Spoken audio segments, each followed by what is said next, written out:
Heading डालिए radiation और बात को समझिए। हर ऑब्जेक्ट जिसका टेम्परेचर 0 केल्विन से ऊपर है, क्या मैंने 0 डिग्री बोला क्या? तो डिग्री सेल्सियस में कितना हुआ? -273.15। तो हर वो बॉडी जिसका टेम्परेचर 0 केल्विन से ऊपर है वो कुछ रेडिएशन एमिट करती है और कुछ रेडिएशन एब्जॉर्ब करती है। इस वक्त आप भी रेडिएशन एब्जॉर्ब कर रहे हो और निकाल भी रहे हो। क्लियर है? इस दुनिया की हर बॉडी मान लो फिर तो, क्योंकि 0 केल्विन तक कोई भी नहीं होता, चाहे -80 डिग्री पे कोई बॉडी रखी है तो वो भी रेडिएशन एमिट कर रही होगी और एब्जॉर्ब भी कर रही होगी। जो एमिट ज्यादा करती है वो खतरनाक हो जाती है। ठीक है, लिखिए एक line, any body whose temperature is above 0 Kelvin radiates and absorbs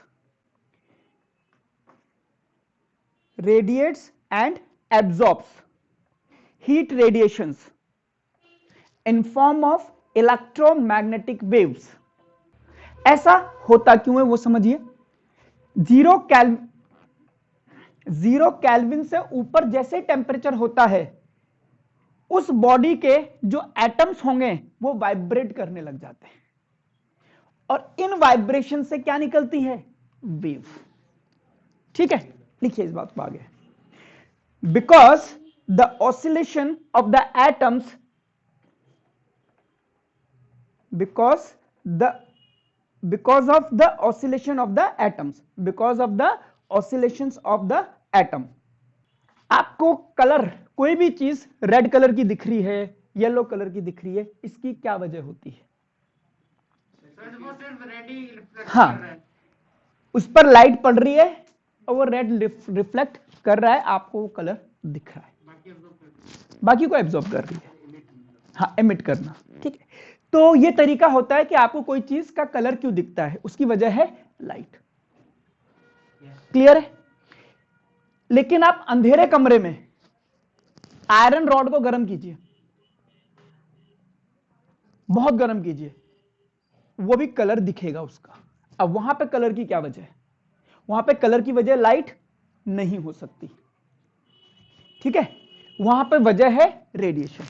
कोई भी चीज का कलर दो वजह से दिखता है। पहला, लाइट उस पर गिर रही है इस वजह से दिखेगा, और आज आपने एक नई चीज पढ़ी कि दूसरा, रेडिएशन एमिट करने के कारण भी उसका कलर दिखता है। लिखिए इस बात को। If iron rod, change the paragraph, if iron rod is heated up, if iron rod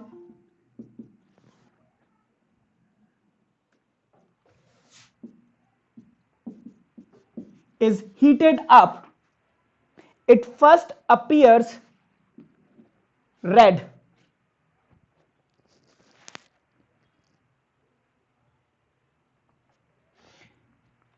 यानी कि जब वो गर्म हो रही है तो वो रेड कलर की रेडिएशन निकाल रही है।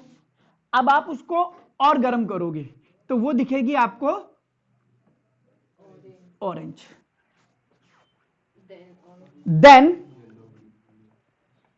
Then orange. on further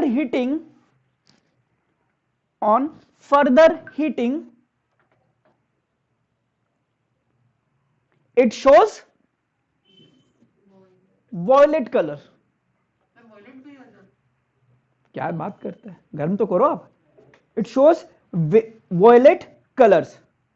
और अगर इसको और ज्यादा गर्म कर दोगे तो ये सारे की सारे कलर एमिट करने लग जाएगा, यानी कि वो कैसा दिखने वाला है? व्हाइट। आगे लिखिए, कलर एंड फाइनली व्हाइट। इस वक्त आयरन पिघल जाता है, ब्रैकेट में लिखना मोल्टन आयरन। तो एक अंधेरे कमरे में आयरन को गर्म करा तो उसने रेड निकाला, फिर और गर्म करा तो ऑरेंज निकालने लग गया सबसे ज्यादा कलर, फिर और गर्म करा तो येलो, ग्रीन, ब्लू करते करते वॉयलेट आ गया। जब आपने और गर्म करा तो ये सारे कलर निकालेगा, सारे कलर मिलकर क्या बन जाएंगे, व्हाइट। तो आपको व्हाइट भी दिख सकता है, यानी कि अगर एक आयरन व्हाइट कलर का दिख रहा है तो उसका टेम्परेचर उस आयरन से ज्यादा है जो कि आपको रेड कलर का दिखता है। ठीक है, ओके, लिख लीजिए अगला point, colors can be seen due to colors can be seen due to number 1 reflection, reflection की वजह से दिखती है हमें चीजें, सारी चीजें जनरली रिफ्लेक्शन की वजह से दिखती हैं, और सेकंड है ड्यू टू रेडिएशन। आइए, जैसा आपने 10th क्लास में लाइट में पढ़ा था कि किसी भी बॉडी पे जब लाइट गिरती है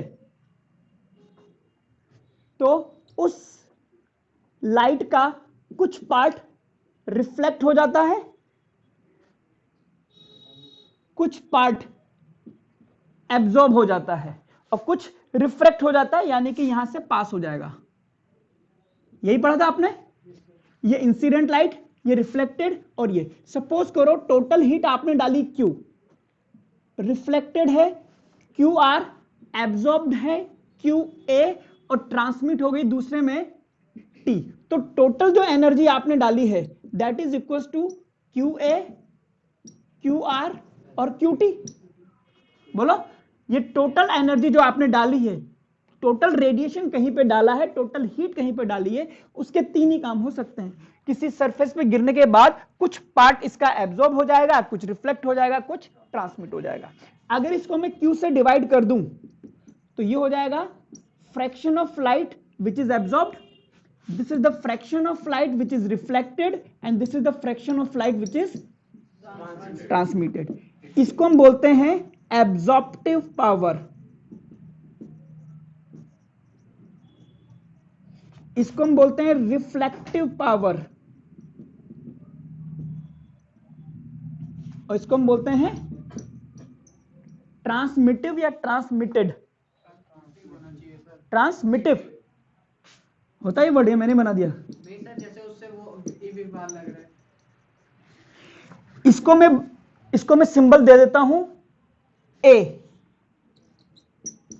इसको दे देता हूं R, और इसको दे देता हूं T।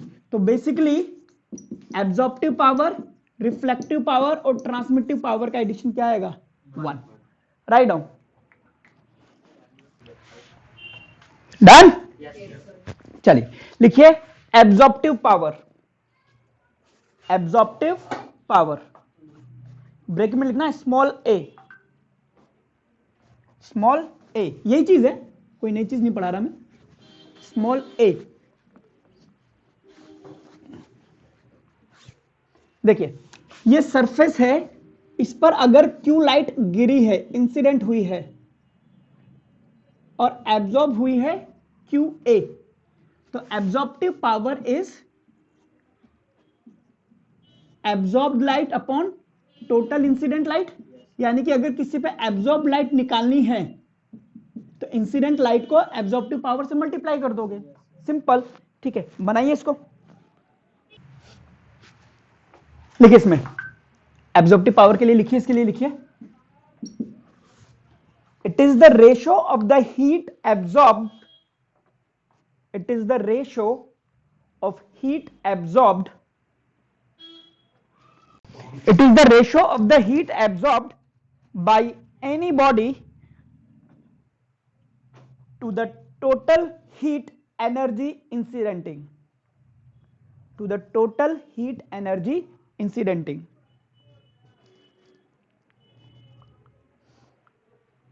ठीक है, इसी तरह से आप तीनों की डेफिनेशन लिख सकते हैं, A की भी, R की भी और T की भी।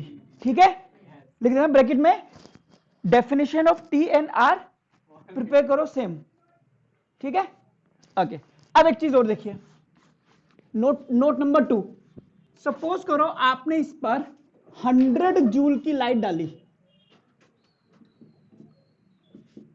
कितनी, 100 जूल की, बट ये लाइट मिक्स है, इसमें कौन कौन सी लाइट है, λ1 वेवलेंथ वाली, λ2, λ3, λ4, 4 वेवलेंथ वाली लाइट आपने मिक्स करके इसमें डाली है।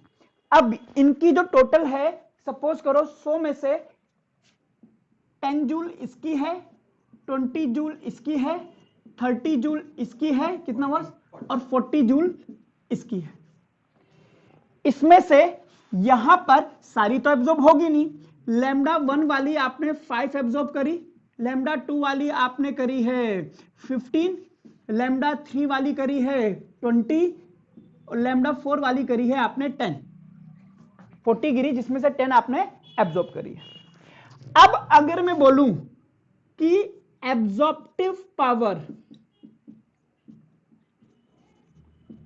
फॉर लैम्डा 2 कितना आएगा, लैम्डा 2 के लिए कितना आएगा 15/20। अच्छा, वैसे एब्जॉर्प्टिव पावर क्या आएगा, कितनी एब्जॉर्ब हुई टोटल, 50 एब्जॉर्ब हुई, तो 50/100 इसकी एब्जॉर्प्टिव पावर क्या आ गई 1/2। लेकिन लैम्डा 2 के लिए एब्जॉर्प्टिव पावर कितनी आ रही है 3/4। इसको हम बोलेंगे स्पेक्ट्रल एब्जॉर्प्टिव पावर। इससे मतलब क्या है, मतलब ये किसी एक वेवलेंथ के लिए निकाली जाती है। बॉडी की एब्जॉर्प्टिव पावर आपको दिख रही है, बट एक पर्टिकुलर वेवलेंथ के लिए जब आप एब्जॉर्प्टिव पावर निकालते हो उसको हम बोलते हैं स्पेक्ट्रल एब्जॉर्प्टिव पावर। मतलब absorptive power for a particular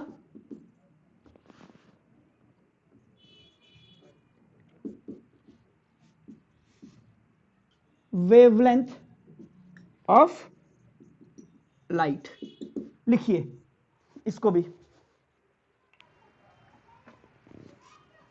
ठीक है। तो जिस तरह से एब्जॉर्प्टिव पावर की डेफिनेशन हुई, ठीक है, और ट्रांसमिटिव पावर की होगी, रिफ्लेक्टिव पावर की होगी, और जिस तरह स्पेक्ट्रल एब्जॉर्प्टिव पावर है उसी तरह स्पेक्ट्रल रिफ्लेक्टिव और स्पेक्ट्रल ट्रांसमिटिव पावर भी है। वो तीनों भी लिख लेना कि अपनी तरह से समझ लेना है कि ऐसा ही बाकी के दो में भी होगा। सबका लिखा था घूमूंगा तो हो गया मेरा काम, ठीक है। ज्यादा पूछता नहीं है, बट आपको पता होना चाहिए, कभी कभी टर्म आ जाए तो लिख लीजिए। ऐसे ही बाकी के दो का भी होगा, absorb spectral reflective power, spectral transmittive power, दोनों के लिए भी सेम होगा। किसी एक पर्टिकुलर वेवलेंथ की बात करोगे आप। हेडिंग डालिए इमिसिव पावर। ये एक नई चीज है और यही इंपॉर्टेंट चीज है। इमिसिव पावर, ये तो एब्जॉर्ब वाली बात होगी, जब बाहर से लाइट पड़ी उसमें से कितना एब्जॉर्ब हुआ, कितना रिफ्लेक्ट हुआ, कितना ट्रांसमिट हुआ, वो बात अलग है। अब एक बॉडी को आप गर्म कर रहे हो तो वो कितना हीट निकालेगी, वो है इमिसिव पावर। लिखिए इसमें इमिसिव पावर, सिंबल लीजिए कैपिटल ई। कई बुक्स में इसको स्मॉल ई से भी बताएगा, बट हम बताएंगे कैपिटल ई से, जो मैक्सिमम बताते हैं। लिखिए इसमें heat radiated per unit area per second. Heat radiated, radiated मतलब emitted, heat radiated per unit area per second is called emissive power. यहीं से आपकी रेडिएशन का मेन मुद्दा शुरू होता है। ये एक बॉडी है, ये कौन सी बॉडी, कोई भी बॉडी, आपको पता है अबव 0 केल्विन ये हीट रेडिएट करेगा। कहां से करेगा, चारों तरफ से। तो क्यों हीट रेडिएट करता है, चारों तरफ से। इसका सरफेस एरिया है ए, तो heat radiated per unit area per second is called emissive power. ये क्या है, हीट रेडिएटेड है ना। लिखिए इसको, लिखो लिखो।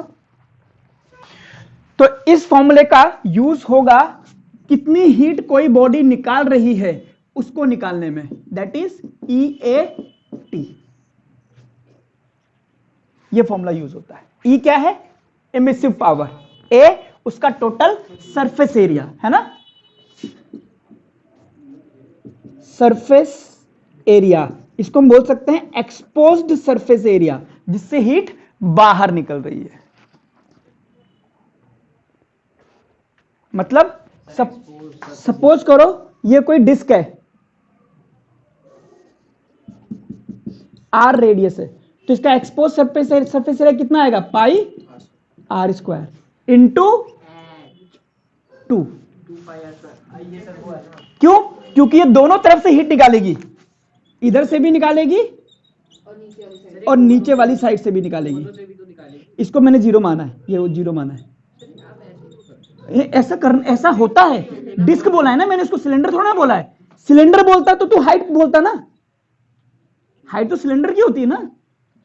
अगर सिलेंडर होता तो एक्सपोज्ड एरिया आपका पाई आर स्क्वायर प्लस ये सर्कल वाला भी काउंट होता, तो वो बात अलग होती। तो इस केस में आप 2, क्योंकि दोनों सरफेस आएंगी, पहली वाली और नीचे वाली। समझ आ गया? क्यूब में कितना होगा? क्यूब में 6 साइड है तो 6a² हो जाएगी। अगर आप क्यूब की बात करोगे तो क्यूब में एक्सपोज्ड एरिया कितना होगा? 6a²। लिख लो इसको, वरना क्वेश्चन में गलत करते घूमोगे। हेडिंग डालिए ब्लैक बॉडी। ये आपने एटॉमिक स्ट्रक्चर में सबसे पहले लाइन सुनी होगी। हाँ देख लीजिए, ब्लैक बॉडी। अब ब्लैक बॉडी क्या होती है? मैं कोई ब्लैक बॉडी नहीं हूं। ऐसा नहीं कि किसी बॉडी का कलर ब्लैक है तो ब्लैक बॉडी हो गया। I am not a black body. ठीक है, ठीक है, तो ये बात याद रखना। ऐसी बॉडी जो अपने ऊपर गिरने वाली सभी लाइट को एब्जॉर्ब कर ले। 100 जूल गिरा, 100 का 100 एब्जॉर्ब, ऐसी बॉडी को हम बोलते हैं black body.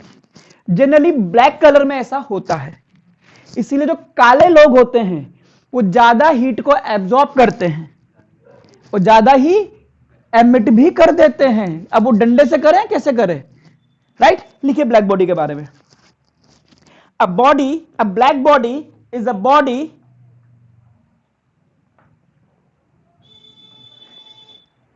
A black body is a body which absorbs all the radiation falling on it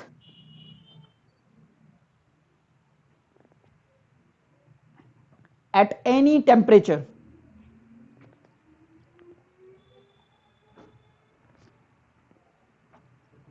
At any temperature. अब जरा सोचो, एब्जॉर्प्टिव पावर क्या होगी उसकी? एब्जॉर्प्टिव पावर क्या होता है? Q absorbed upon Q incident. तो फॉर ब्लैक बॉडी A की वैल्यू क्या हो जाएगी? 1। तो R की वैल्यू क्या हो जाएगी? 0। कोई भी रिफ्लेक्ट नहीं कर रहा और ट्रांसमिट भी नहीं करेगा। तो ब्लैक बॉडी के लिए absorptive power is equals to 1 and reflective and transmittive power is 0. Examples. Black body होती कैसी है? लिखिए एग्जाम्पल लिखिए, धीरेन्द्र सिंह सिसोदिया। लिखिए ब्लैक बॉडी में सन, सूरज देवता, काले नहीं होते ये? हाँ तूने बड़ा देखा है। ठीक है, दूसरा लिखिए star, lamp black, lamp black, मुझे क्या पता? लैंप ब्लैक, ब्लैक कलर का होता है lamp black. Lamp LAMP black, BLAC के lamp black. Platinum black, Google पर सर्च करते रहना कौन कौन है ये। गोल्ड ब्लैक,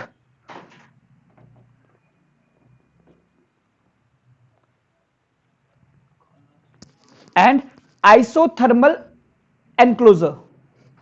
कोई भी ऐसी बॉडी जिससे हीट लो या दो उसका टेम्परेचर चेंज ना हो, आइसोथर्मल एनक्लोजर। तो अभी तक हमारे पास ऐसी कोई भी परफेक्टली ब्लैक बॉडी नहीं है जो आपने बना ली हो। तो ब्लैक बॉडी अभी तक हमारे पास ऐसे कोई बॉडी नहीं है जो 100% ब्लैक हो। बट फेरी जो एक साइंटिस्ट था उसने एक ब्लैक बॉडी बनाई। वो कहते हैं कि 99.9% तक आइडियल ब्लैक बॉडी है। लिखिए क्या बनाया था उसने, पढ़ते हैं, लिखिए Ferry's black body, Ferry's black body, FERRY, Ferry's black body, bracket में लिखना 99.9% आइडियल ब्लैक बॉडी थी ये। यही से आता था 99.9%। क्या बनाया उसने, देखो दिमाग कैसे लगाया, ऐसी बॉडी बनानी थी जो उस पर गिरने वाली लाइट को बाहर न जाने दे, यही बात थी ना। उसने क्या करा, एक स्फेयर बनाया, उसके अंदर पॉलिश कर दिया ब्लैक कलर से, लैंप ब्लैक। अब लैंप ब्लैक खुद ही 98-99% तक रहता है वो, इस तरह से अंदर पॉलिश कर दिया।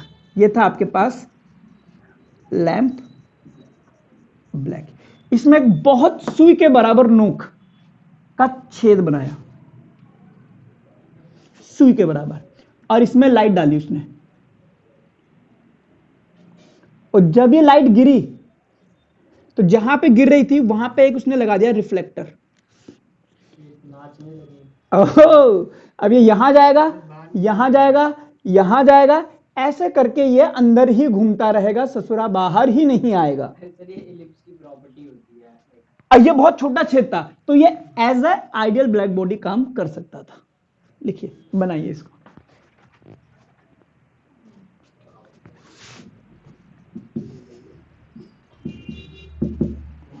कौन act as a black body, the pore. ये नहीं है ब्लैक बॉडी, ये छेद है ब्लैक बॉडी, क्यों, उसी ने लाइट ली है। हो गया, चलिए लिखिए इसमें। एक और टर्म है इमिसिविटी, इसको हम स्मॉल ई से बताएंगे, हेडिंग डालिए इमिसिविटी, EMISSI, EMISSI। समझ लीजिए ये कोई बॉडी है, कोई नॉर्मल बॉडी, इसमें टर्म समझना इंपॉर्टेंट है। T टेम्परेचर पर यह बॉडी हीट रेडिएट करती है चारों तरफ से, तो पर सेकंड पर यूनिट एरिया हीट एमिट करती है E। ये क्या होता है, इमिसिव पावर पर सेकंड पर यूनिट एरिया निकलने वाली हीट। ये नॉर्मल बॉडी की बात करते हैं। अब आपने क्या करा, एक ब्लैक बॉडी ली, आइडेंटिकल सेम साइज की, ये ब्लैक बॉडी ले ली, उसी टेम्परेचर पर T डिग्री सेल्सियस पर इसके लिए इमिसिविटी निकाली।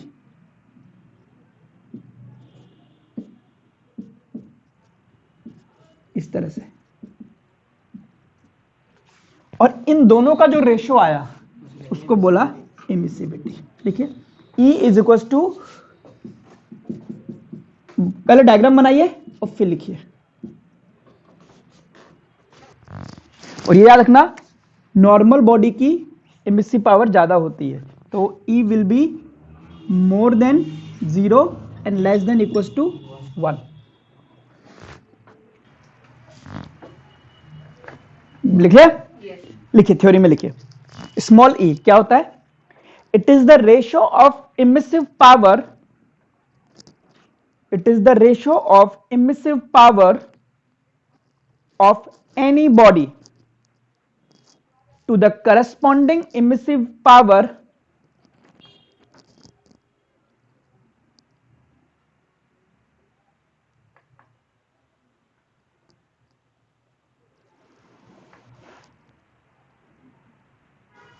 of a perfectly black body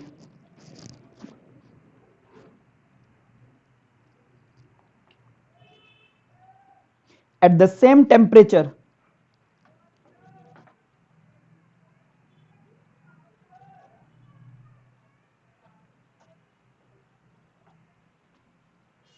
at the same temperature. पढ़ के देखिए एक बार सारी चीज रिवाइज कीजिए, RAT वहां से रिवाइज करके देखिए बस सारा, जहां से शुरू से पढ़ाया था। 5 मिनट है, कर लीजिए मन में।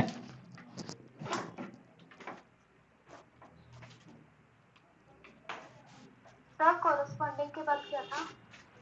अच्छा, corresponding emissive power of a perfectly black body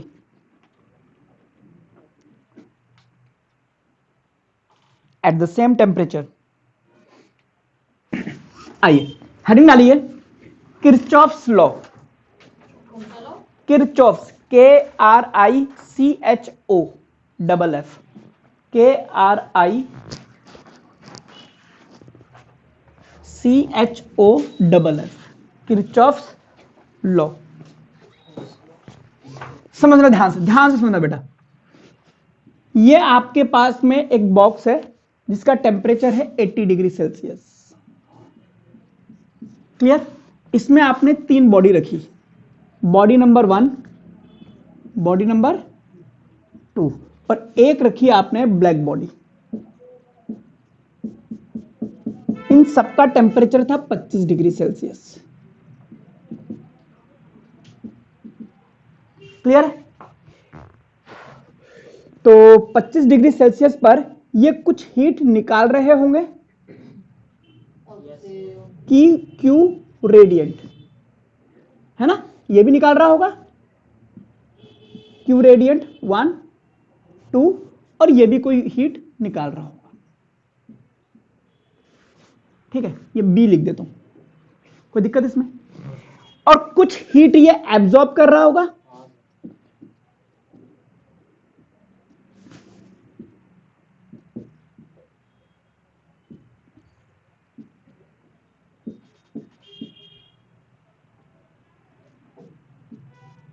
ठीक है? ये ज्यादा हीट एब्जॉर्ब करेगा और कम रेडिएट करेगा क्योंकि इसका टेम्परेचर कम है। धीरे धीरे धीरे धीरे इसका टेम्परेचर कितना हो जाएगा? 80 डिग्री सेल्सियस। इसका भी टेम्परेचर कितना हो जाएगा? 80 डिग्री सेल्सियस। इसका भी क्या हो जाएगा? 80 डिग्री सेल्सियस। जब इसका टेम्परेचर 80 डिग्री सेल्सियस हो गया है, उसके बाद क्या ये हीट एब्जॉर्ब करेगा? क्या ये हीट निकालेगा? ये बात का जवाब मुझे चाहिए। निकालेगा भी, जितना निकालेगा उतने एग्जैक्टली एट थर्मल इक्विलिब्रियम। मैंने क्या बोला था? हर एक बॉडी जिसका टेम्परेचर 0 से ज्यादा है हीट निकालेगा भी और एब्जॉर्ब करे। थर्मल इक्विलिब्रियम जब आएगा तो ये जो हीट निकाल रहा है will be equal to Q absorb. इसके लिए भी जो हीट निकाल रहा है वो इसकी एब्जॉर्ब के बराबर हो जाएगा और ब्लैक बॉडी के लिए भी जो हीट ये रेडिएट कर रहा है वो उसकी एब्जॉर्ब के बराबर हो जाएगी। क्लियर? अब मुझे बताइए कितनी हीट रेडिएट करता है और कितनी ये एब्जॉर्ब करेगा, कैसे निकालते हैं? आपको एक फॉर्मूला दिया था मैंने, Q absorb is equal to a Q incident दिया था, और एक दिया था Q radiate is equal to E A T. अभी अभी रिवाइज करा है आपने, ठीक है? और ये दोनों क्या होने चाहिए? बराबर।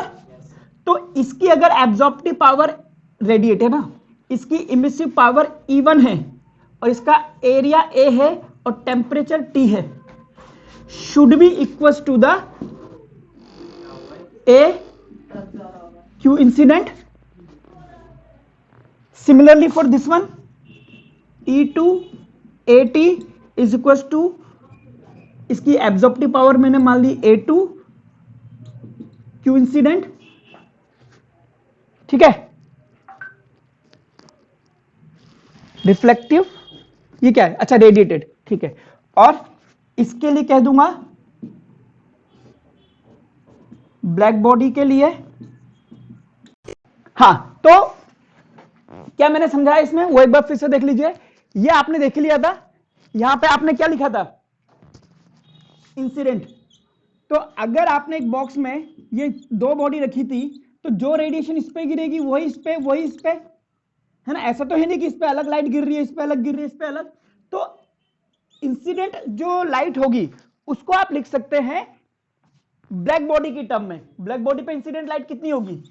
Q incident E A T. और ये ब्लैक बॉडी के लिए, तो मैं यहां पर क्यू इंसिडेंट की वैल्यू इसकी रखता चलता हूं। जब इसकी वैल्यू रखी मैंने, काट पीट करके 80 कट गया, आराम से देख लो। तो E1 अपॉन A1 किसके बराबर आया? EB के। तो E2 अपॉन A2 किसके बराबर आया? EB। और EB क्या है? ब्लैक बॉडी की एमिसिव पावर, और ये हमेशा क्या रहेगी? किसी ब्लैक बॉडी के लिए कांस्टेंट होगी। इसका मतलब है इस बॉडी का E1 upon A1 is equal to other bodies E1 upon A2, और 3-4 और होंगी तो उनका भी, उन सब की वैल्यू किसके बराबर आएगी? EB की। यानी कि E upon A is always constant, and that constant is called as emissive power of black body. अगर ये कांस्टेंट है और आप E की वैल्यू बढ़ाते हो तो इसका मतलब है A की वैल्यू भी बढ़ती है। तो वो बॉडी जिनके लिए E की वैल्यू ज्यादा होती है उनके लिए A की वैल्यू भी ज्यादा होगी। E की वैल्यू ज्यादा का मतलब हीट रेडिएट पर सेकंड पर यूनिट टाइम, और A ज्यादा होने का मतलब ज्यादा हीट एब्जॉर्ब करेगा। ये A की वैल्यू ज्यादा है तो ज्यादा एब्जॉर्ब करेगा, E की वैल्यू ज्यादा है तो ज्यादा रेडिएट करेगा। यानी कि जो जितना एमिट करेगा वो उतना ही गुड एब्जॉर्बर रहा होगा। यानी कि अगर आपका A ज्यादा है तो E ज्यादा होगा। That is good absorber are good emitters. This is Kirchhoff's law. E by A remains constant and that is further equals to the emissive power of the black body। ठीक है, यह है आपका किरचॉफ्स लॉ। जितना पढ़ाया है उसको एक बार रिवाइज कीजिए। आज की क्लास में यही खत्म कर रहा हूं। ठीक है, 10 मिनट जल्दी छोड़ रहा हूं आज में। ठीक है, नेक्स्ट क्लास में ये सारा मैं एक बार पूछूंगा और हम स्टार्ट करेंगे स्टीफन्स लॉ।